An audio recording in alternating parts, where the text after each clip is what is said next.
Hello, everyone, and thank you all so much for joining us today in this conversation with Richie Jackson, who's going to be talking to us about his book, Gay Like Me. My name is Ricardo. I work on our YouTube staffing team, and I'm super excited to be moderating this conversation right now. Now, before we get started, I wanted to quickly go ahead and set the tone. We are obviously in the midst of a very challenging time right now with everything happening in the country and in the world. We're all processing and navigating these times in different ways. And so on a personal note, I'm committed to ensuring that we don't shy away from addressing the very real issues that are affecting us. During this Pride Month, I encourage the entire LGBTQ plus community to not just celebrate our progress, but address the work that still needs to be done, to acknowledge the privileges that many of us still have, and to understand the inevitable ways that this affects all of us. So I encourage us to continue unapologetically supporting our Black community, always and especially during this time. And I am particularly excited because I know that Richie is going to be touching on these elements as well throughout the conversation. So with that, I'd love to introduce Richie. He is the author of Gay Like Me, published by HarperCollins. He writes the monthly column In Gay We Trust for The Advocate. He is an award-winning Broadway, television, and film producer who most recently produced the Tony Award-nominated Harvey Firestein's Torch Song on Broadway. He executive produced Showtime's Nurse Jackie, Emmy and Golden Globe nominee for Best Comedy Series, for 7 seasons, and co-executive produced the film Short Bus, written and directed by John Cameron Mitchell. As an alumnus of NYU Tisch School of the Arts, he endowed a fellowship program at his alma mater in 2015 to assist graduates in the transition from academia to a lifelong career in the arts called the Richie Jackson Artist Fellowship. He and his husband, Jordan Roth, were honored with the Trevor Project's 2016 Trevor Hero Award, and they live in New York City with their 2 sons. So with that, let's go ahead and welcome Richie to the stage. Hi. Hey, Richie, thank you so much for being with us. How are you doing today? I'm good. Thank you for having me. Absolutely. Well, it's a pleasure to have you here. We're all super excited to talk about your book. I know that I devoured it in one day, so I'm excited to hear your thoughts and dig a little bit deeper. Before we do that, though, I'd love to just start at a little more high level. Given the fact that it is Pride Month, I know that I and many others have been reflecting a lot about how oftentimes an LGBTQ community narrative is actually a cis white gay narrative. And so I'd love to get your thoughts on how your experience is translatable to a broader community and how it's not. Well, I think, we have to recognize this rainbow flag that we're all so happy to wave, that it's not just stripes on a flag so that everybody feels represented. The fact is we are linked together. We rise and fall together, and none of us are free unless all of us are. Every one of our fights belongs to all of us. And the current climate, the Trump administration has declared war on the LGBTQ community, and they're coming after the most vulnerable among us, the trans community. And that fight is as much my fight as a transgender person's fight. We all have to accept responsibility to fight every one of the injustices that is happening to our community. There is an epidemic of transgender women of color being murdered. There were 22 last year, and it continues this year. And the rates of poverty in the transgender, Black transgender community is high. All of the issues that racism affects to the larger community adversely affects on a much higher level to our Black transgender community. And so we have to look at all of those issues of poverty, of access to healthcare, of the violence against the trans community. And I really want to make sure that we all take responsibility and making it our fight. And if you think it's not your fight, if you say I'm not Black queer person or I'm not a Black trans person, I promise you that the Trump administration is not going to stop at the T in the LGBTQ community. They come for the most vulnerable and they're going to go down the line. and they will come to you next.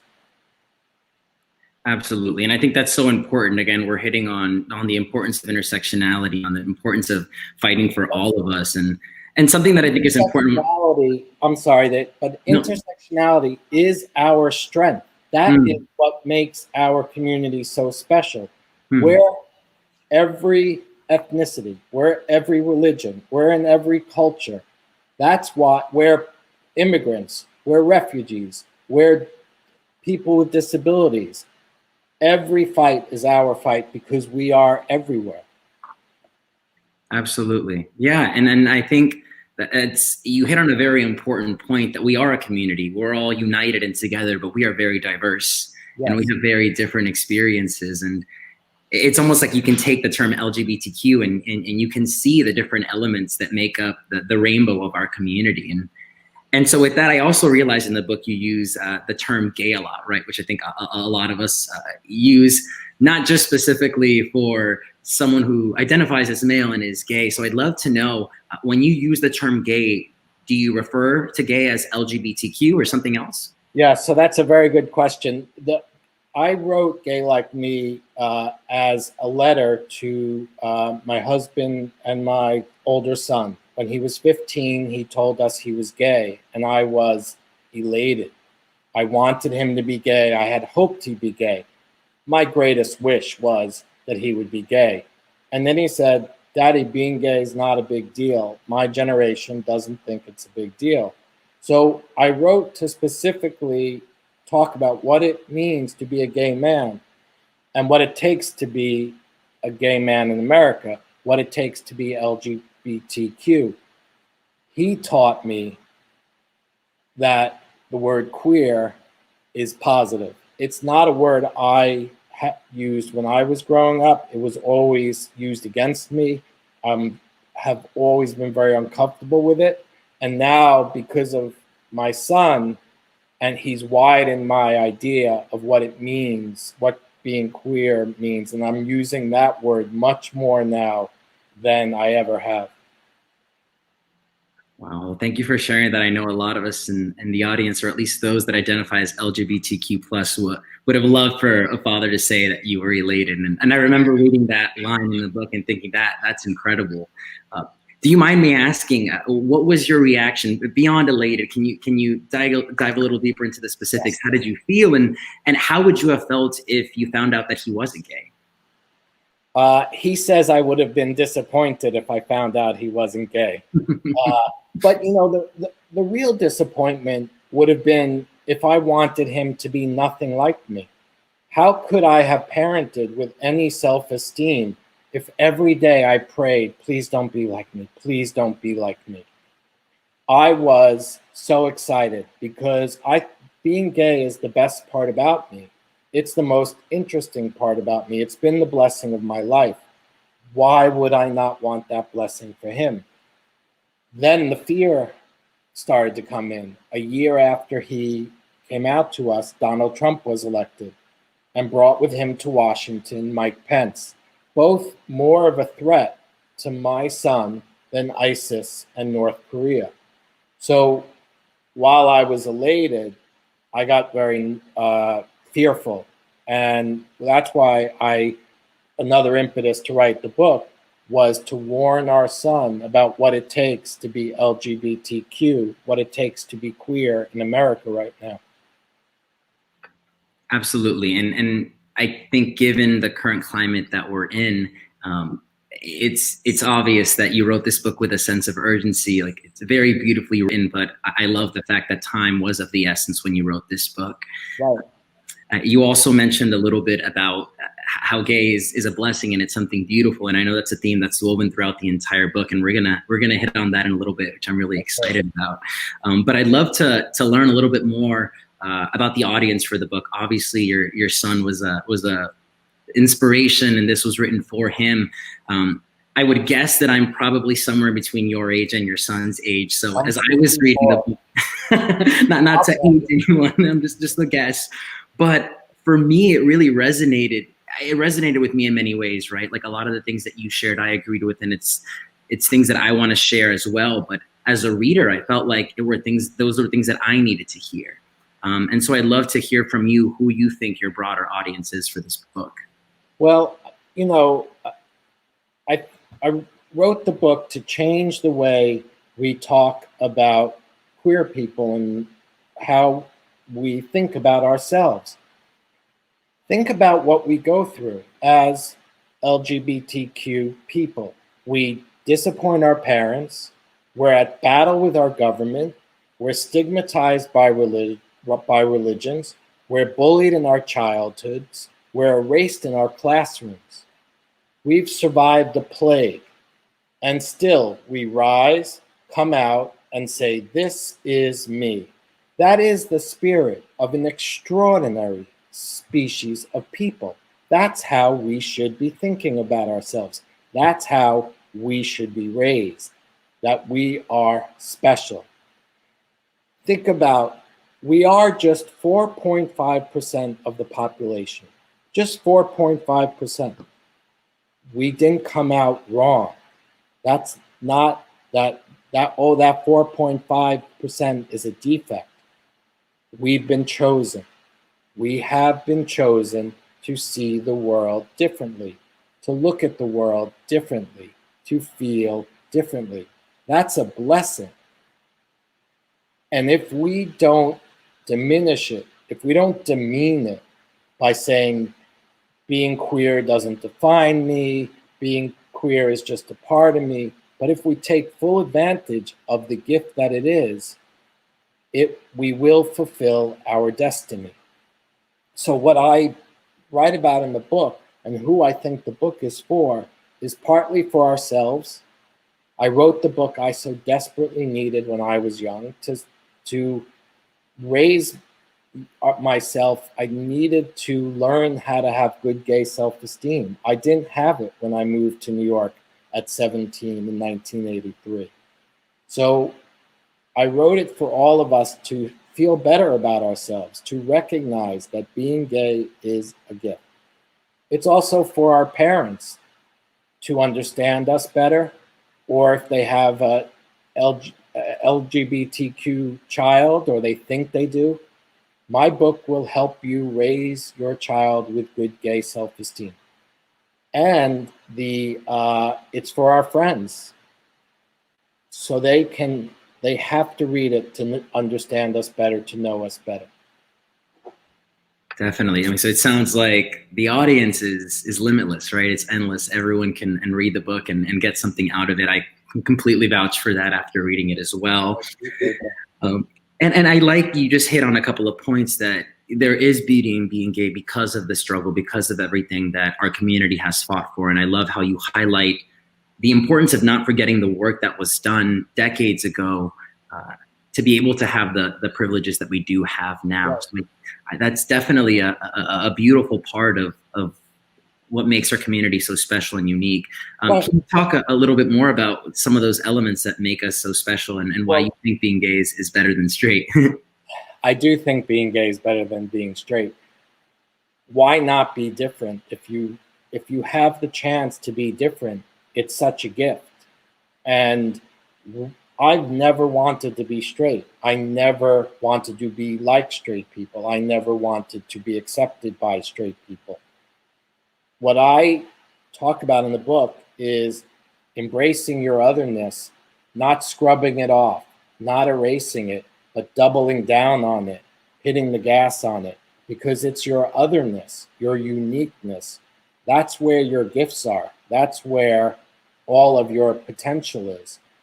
Being gay is a complete blank canvas. You have the freedom to do whatever you want, to be whatever you want. It is creativity and possibility. And that's what the freedom of otherness is if you embrace it.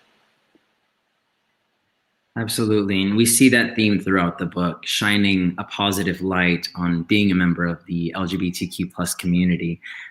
But what's beautiful is you also don't shy away from the potential challenges, the very real challenges that the community. It can be harrowing to be LGBTQ. It's a challenge. And you beautifully phrase that for your son, to be proud of who he is, but to be aware of the challenges that he might face. And And you mentioned that being gay requires double vision. Can you talk a little bit about what that means? Absolutely. So, as a gay American, I have double vision. And in my one view, I am very clear-eyed about how America sees me, how America treats me, how in danger I am, how marginalized I am.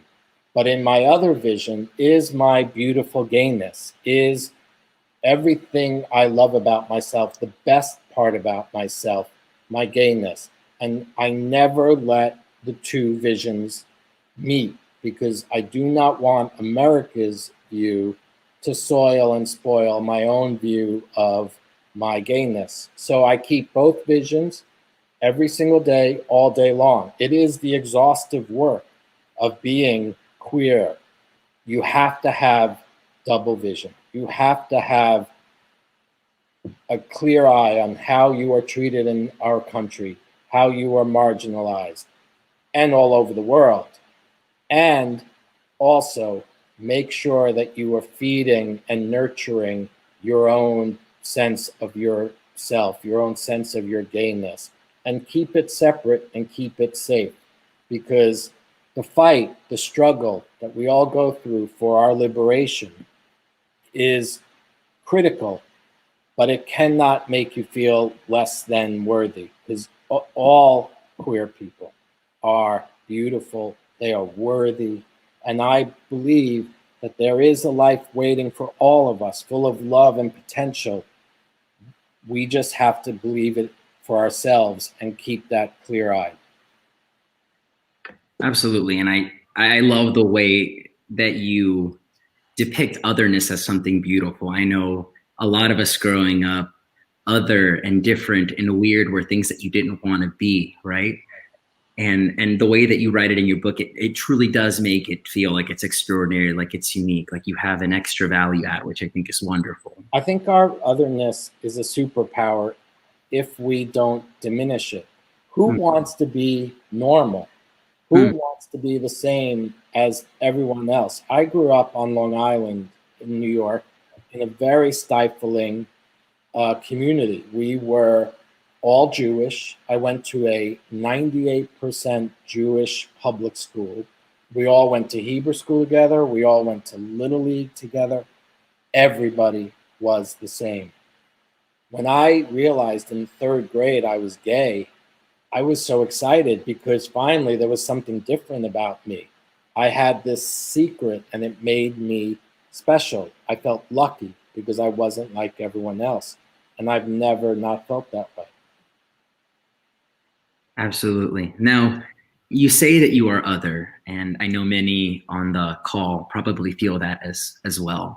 Yet there are people who look at your life, you're married, you've got children, and many of them might say that you have a heteronormative life. What do you say to those people? I would say you could think I have a heteronormative life if you think straight people own marriage and parenting. I don't believe that.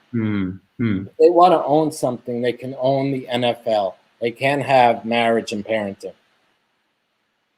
That's beautiful. I love that. And it just adds this element of taking ownership for our community and dismantling these ideas that these beautiful moments in life just belong to one subset of people.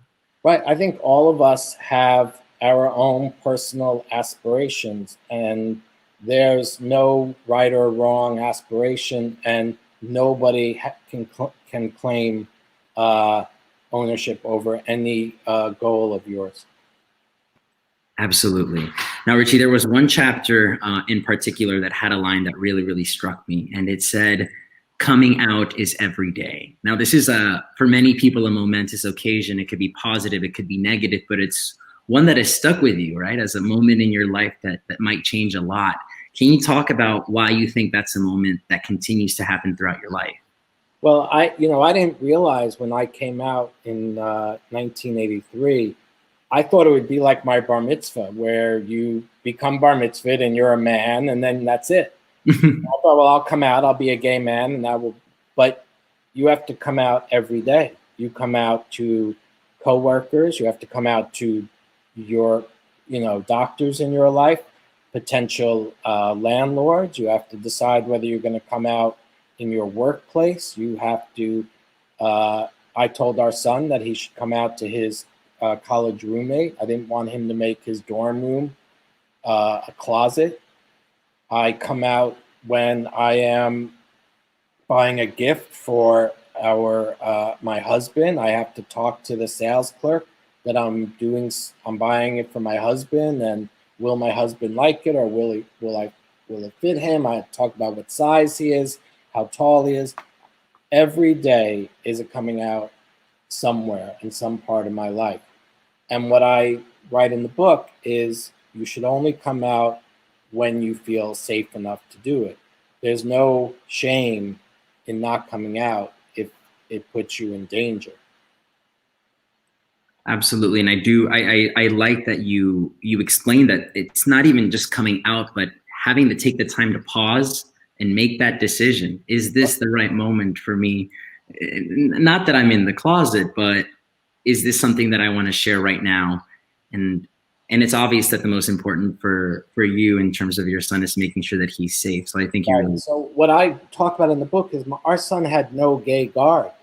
When he was about to leave our home, about to go to college, and he didn't notice when he was growing up that I would drop my husband's hand if we went down a street I didn't feel safe, or maybe I didn't kiss him goodbye on the subway. And he didn't know that I am constantly always aware of who's around me, who can hear me, what am I saying. And that gay guard is critical for him to stay safe. And that's what I talk about in the book, is building up that guard. Absolutely. And even though we have made progress, like we mentioned at the beginning of the talk, there's still work that needs to be done. There are still places in this country where you can't fully and openly do that without putting yourself at risk. And then we think globally, places in the world where that's still not the case. Right. And so it's wonderful for him to be equipped with that. Well, our son moved out of our home when there was over 100 anti-LGBT bills in state legislatures, over 30 states in all. Right now, there is a move among state legislatures to ban trans youth from sports programs in their schools. The state legislatures are trying to criminalize medical care for trans youth, life-saving and life-affirming medical care. So this riptide of hate that is coming at our community was the moment our son left our home to be a gay man in New York City. Absolutely. There's still work to be done. So I hope everyone watching, we acknowledge that there's still a way to go for all of us to truly feel safe and to be our full selves. So, well, when I came, to me, being gay and being political, being an activist are completely intertwined. You can't be gay and not political. It's a political act to be gay. And I think it's really important that all of us during Pride especially think about the ways in which we're trying to improve the lives of our community, improve the lives of everyone in our community. Yeah, and that's something that you really focus on throughout the book in terms of teaching your son. You let him know, it's not just because it's something that may be more accepted nowadays doesn't mean that you aren't going to have to face situations where you have to be political and you have to get into those discussions. And I think you really nailed that throughout the book. Now, you teach your son a lot of things, and one of the things in particular that you don't really shy away from is talking about sex. You talk very candidly about your first sexual experiences and the lasting effects that it's had in your life. Can you talk to us about how you had the courage to disclose that, not just to your son, but to everyone who's reading your book, and why you thought that was important? Yeah, I wrote the book at 5 a.m. When everybody else in my house is sleeping. And I think I lulled myself into this idea that I was just writing for myself. So then when people started to read it and say, "Oh, you're so brave," I said to my husband, "What did I write that I shouldn't have written?" because it's a letter to our son, it kept me in a very narrow lane that I had to tell him everything, because it would be worthless if I hid anything. And it would have been very academic, not have the urgency that you talked about that the book has. We're not teaching our queer kids safe sex. They're not getting an inclusive sex education. They're not being taught how to take care of themselves or their partners.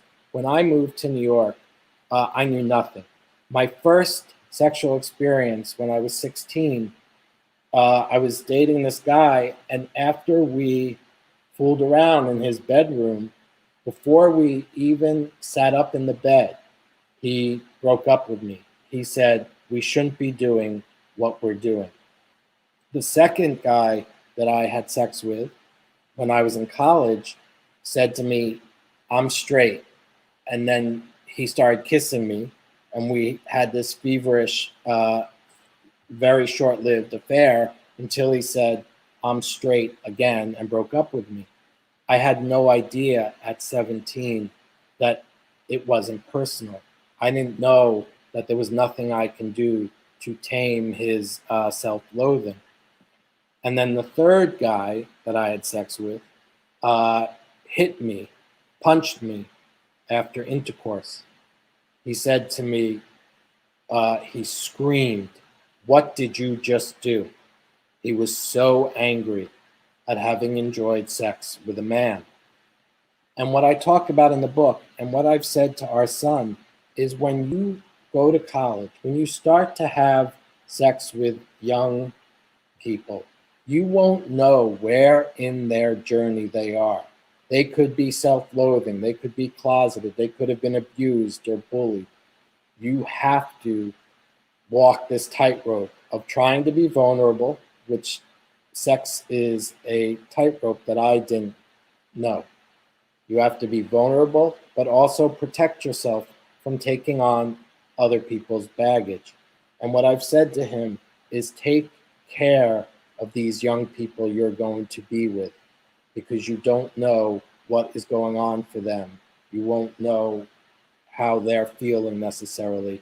And I really stress that I want him to be careful and be kind when he starts his sex life.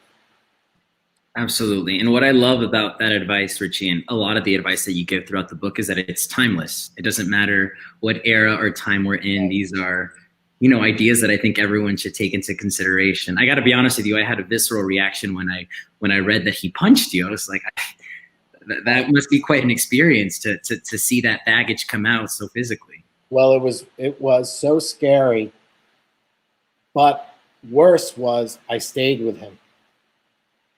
And I didn't understand that I had enough value to just say, I'm not going to be treated this way.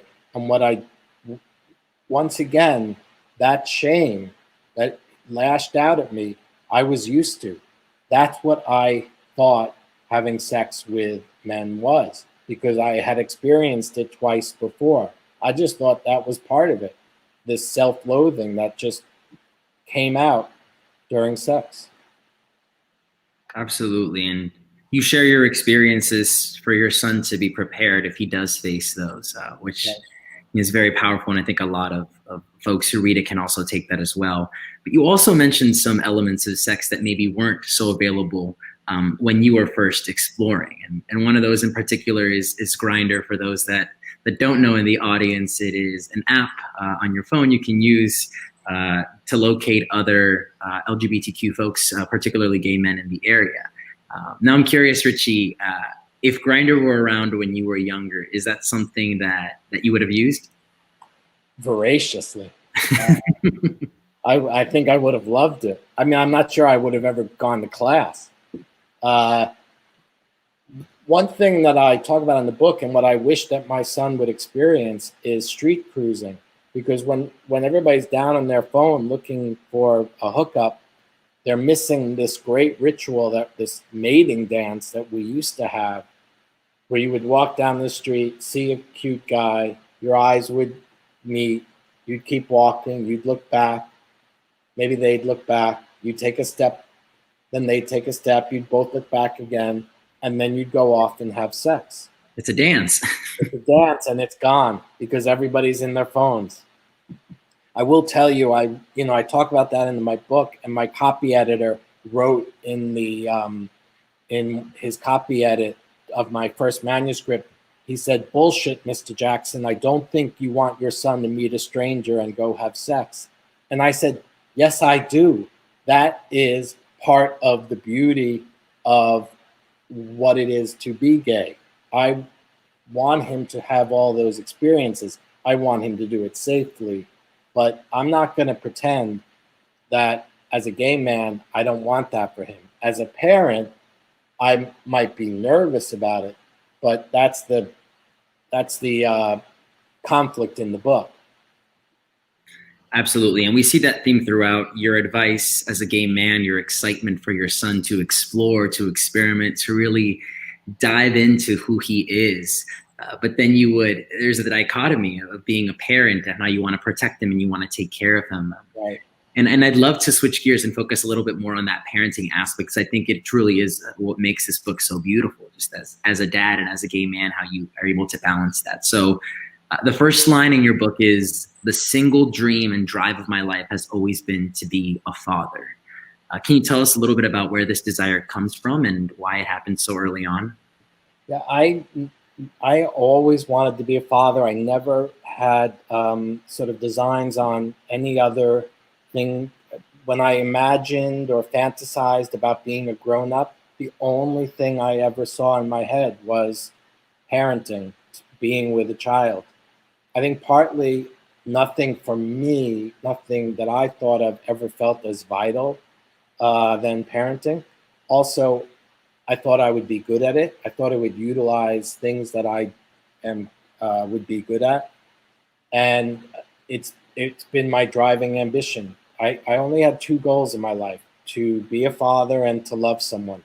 And the rest of my life has been pretty haphazard, just sort of one thing led to another, and then I found myself doing other things. But those two things, those were my goalposts. Well, it's very humble of you, Richie. I know that throughout the book you mentioned how maybe some of your shortcomings as a parent have come through. I love how you beautifully tell your son that he is better at you in multiple things. Everything. He is in all ways better than I ever was. He's a deeper thinker. He is more mischievous in all the best ways.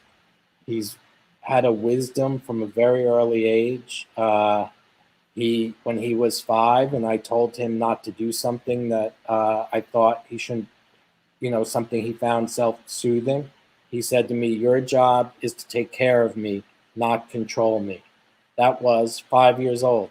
He taught me how to parent him better. He has no people-pleasing skills, which growing up, that's my reflex was people-pleasing, and he has none of that. So he's way better in every way than I ever was. That's lovely. Well, it definitely seems like you've taught him a lot and he's taught you a lot. He's taught me a lot. So what would you say to a parent of a gay child or a parent who thinks they have a gay child? Congratulations. I'm absolutely thrilled for your child, and I'm thrilled for you. I would say you have a choice. You can be your child's first trauma, their first obstacle, or you can help raise your child with good queer self-esteem. You can help them grow up feeling good about themselves. And I lay it out in my book because I had to do it for myself, and so many of us do, because we're not taught in our schools about ourselves. And I talk about teach your child LGBTQ history, not because it's homework, not because it's spinach, you have to know this, but because it will make them feel empowered. They will feel less alone. They will see they are part of this incredible continuum of people. Imagine if when we were all in elementary school and we learned that first time about Martin Luther King and the I Had a Dream speech, if we also were told right then that Bayard Rustin, a gay black man, helped organize that march, that would have been life-saving for so many of us. And then I talk about exposing your children, as I write to my son, to our culture, our writers, our artists, our all the culture that our community is famous for. That will help you understand how your otherness can be your superpower. I learned how to be gay. I learned the value of my otherness from writers. So I tell parents, expose your children to LGBTQ writers. And then, most important, because our schools fail our kids, is you have to teach your children how to take care of themselves and how to take care of their partners. Absolutely. That history. If they do that, they will have a more magical experience and life and a more incredible, diverse life than they ever imagined before. Mm. There's one parenting lesson, just one. You parent the child you have, not the child you thought you'd have or you thought you wanted. And if you do that, you will have an incredible journey with your child. Mm. Absolutely. And I hope that advice rings loud to all the parents. I hope that's a message that we can share with parents and schools. And that's so true. It's history, not just, the history is important, not just for the sake of knowing it, but it allows us to truly be ourselves. And you mentioned in the book, oftentimes you don't want that history to be forgotten, whether it's going to museums and memorials, whether it's when you were young, going to funerals of folks who died from AIDS and you didn't even know them. Right. You wanted to preserve that history. Right. I mean, first of all, let's talk, it's Pride, right? Mm. So it was it was trans people who stood up and fought back. It was a black trans woman who started our movement. We have to, especially during Pride, know our history, because we have so much richness and so much diversity that has gotten us here. It's not cis white men that got us here. And we have to understand our community is not only that. I don't want the people of my generation who died of AIDS to be forgotten. When I was 22, I went to a memorial or a funeral every weekend. My parents are elderly. They go to doctor's appointments and funerals. My friends did that in their 20s. And what I talk about in the book is I tell my son is he should follow on Instagram at the AIDS Memorial, which is this incredible account that honors the lives of people who have died of AIDS. Know those stories so that they will continue to live on. They won't be buried with my generation. And I wanted my son to know those stories so he'll understand me better. The ghosts that occupy a chamber of my heart, the doom that I still feel every day, and this sense of despair I haven't shaken. Definitely. Well, thank you, Richie, for not only reminding us of the importance of knowing the history and persevering it, but preserving it, but also for highlighting the important role that queer and trans people of color have played. I think, again, specifically in this month, we can celebrate the progress we've made, but we have to remember the inception of Pride, that it was marches, that it was protests, that it was a fight for our rights to live fully and openly. And again, that charge was largely led by queer and trans people of color. So I thank you so much for that. Now, I do have one or two more questions, but of course we want to hear from the audience. So if you haven't had a chance to plug in your question in the chat, please do so. We'll get to that in just a second. But Richie, I just had one last question about your book. I know everyone that's watching is going to read it because it's phenomenal, but if people could walk away remembering one thing from your book, what would that be? That being gay is a gift, that being queer is a gift, that being a member of the LGBTQ community is a blessing. And it's only a blessing if we don't scrub it off, if we don't diminish it and demean it. If we do that, we'll break our own hearts. And so my message to everyone is, let's take this gift we've been given and let's use it every day, not only to fulfill our destiny and to make our heart stronger, but we're the ones who are best designed to heal this world. We create our lives. All of us make up our lives because there's no roadmap for queer people. What better group of people to now take this broken world of ours and fix it? It's our moment, and we ought to stand up all together and grab it. That's wonderful. Thank you so much, Richie. I know that that's something that folks will get out of this book after they read it. So we'll go ahead and go over. We'll go over to some of the questions and comments. Someone says, "Hey, Richie, thank you for being with us. Big fan of Short Bus."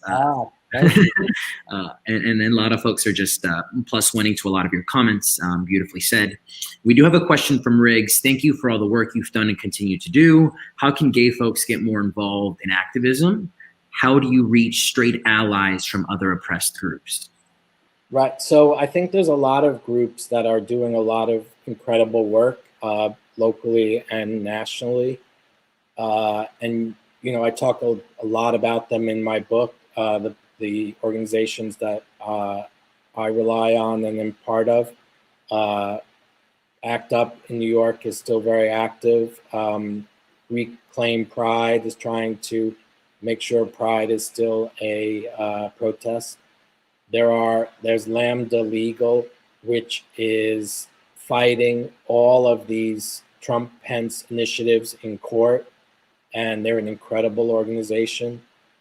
Prep for All, which is critical, and especially as we talk about Black Lives Matters and what's happening now, is 1 in 2 Black gay men will be diagnosed with HIV in their lifetime nationally. So we need to widen the who's getting access to PrEP. We need to make it more affordable, and PrEP for All is fighting that fight. The other activism is voting. We have to vote, and we have to vote as if our lives depend on it, because they do. We have to vote because other people's lives depend on it, because they do. If you want to vote, if you want to be an activist for our community, vote and make our issues paramount to how you choose a candidate. And the way to get other allies is to say, we don't want allies anymore. I'm tired of people slapping a rainbow on their Instagram and saying, I support gay rights. What does that mean? I want advocates. I want people every day advocating for us. I want straight people who are making our lives and the danger we're in paramount to how they vote. And I want allies and to become advocates, and advocates to come out as advocates. There is a study that shows young people are 40% less likely to harm themselves if they have one accepting adult in their life, just one. And the extraordinary thing about that survey, about that study, is that one adult doesn't have to be a parent. So what I say wherever I speak is advocates have to come out and talk about being an advocate of the LGBTQ community, because the young people around them hearing that, it will save their lives. I hope I answered that question in some way. Absolutely. And I mean, those are harrowing statistics. I think there's a lot at stake, and I do think there is a lot of work to be done. I really like the point you made, the distinction between allyship and advocacy. I think that's huge. And I think it's very timely when we think about what's happening now and in the whole world, but specifically in our country and with race relations. Right. So what does Black Lives Matter when we talk about it as pride? Are we making sure our companies are saying Black queer lives matter too? Black trans lives matter too? And those of us who want to be supporters and want to figure out a way to help that movement, one of the things is to make sure we vote for candidates who are going to expand the ability for people to vote, to not limit it, not to block people from voting. There's lots we can do to be activists in our own life every day. Absolutely. Well, here's to more allies becoming advocates in all these fights. We do have another question from Lauren. She wants to know if your son has read the book. I wanted to ask a question. So here's the thing. I wrote the book, as you talked about, Ricardo, the urgency, because he was about to leave our home. He went to college. I handed him the book, and his professor handed him Plato. He put my book aside to read what he had to do for college. He just finished his freshman year, so I am expecting him to read it this summer.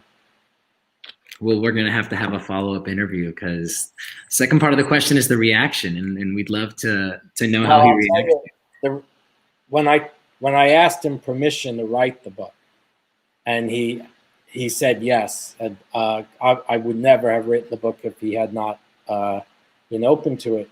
I said, I'm writing a book to teach you how to be gay. And he said, Dad, I know how to be gay. So that was his reaction before he read it. Wonderful. We do have another question from Diana. If you had a daughter, would you let her street cruise? Oh yeah, absolutely. Well, I guess, in my mind, I'm thinking a gay daughter, because I certainly wouldn't want my daughter to go to an apartment with a man by herself. But if it was, if it's a gay daughter, we have 2 sons, and I would love a daughter. And while we've been in quarantine, I keep saying to my husband, we got nothing but time. Let's have more children. So far, he hasn't said yes. Wonderful. All right. Well, we have one more question. It has to do with what the audience members and I are seeing right now. You got a ton of books behind you. Can you let us know a little bit about what you're reading? Maybe share your top 3 books. So I'm reading 2 books right now. One is Real Life by Brandon Taylor, which I've just started. And the other is Out of the Shadows, which is a book about the experience of being a gay man during the AIDS crisis and the effects it has had on men decades later. So I'm reading 2 books right now. That's wonderful. And I will say for folks who haven't read the book yet, Gay Like Me, there are a ton of recommendations. I mean, it was just such a joy to have a list of people that I want to research and books I want to read and articles and plays and musicals that I want to see. So thank you for including those. I would say I just finished Deviant's War, which is a history book about the gay rights movement. I recommend that highly. Wonderful. Well, Richie, that is unfortunately all the time we have right now. I want to thank you so much, not just for joining us and being so open and vulnerable and talking about your book, but for all the work that we know you're doing. And it's going to continue to inevitably educate folks, inform them, and touch many lives. So thank you so much for your time, for your words, and I enjoyed your story. Of course. Great talking to you. I also want to take a second to thank the audience. We appreciate your questions and your engagement. Again, we acknowledge that it's a challenging time and there are other things that are top of mind for folks. So I send my love and support and solidarity, and I hope that everyone is taking care of themselves. And of course, a huge shout out to the Talks at Google team for giving me this opportunity to, to chat with someone so amazing. So Richie, do you have any? I just want to thank everybody for joining us. I would wish everybody a happy Pride. I would remind everybody Pride is about protest. Pride is about activism. I would welcome everybody to read my book. It's available everywhere, and join me in this vital conversation about our beloved LGBTQ community.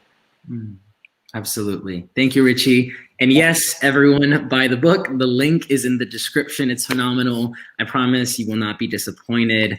Thanks again, everyone. Thanks, Richie. And I hope everyone's able to have the best rest of the week possible. Bye, everybody. Take care, y'all.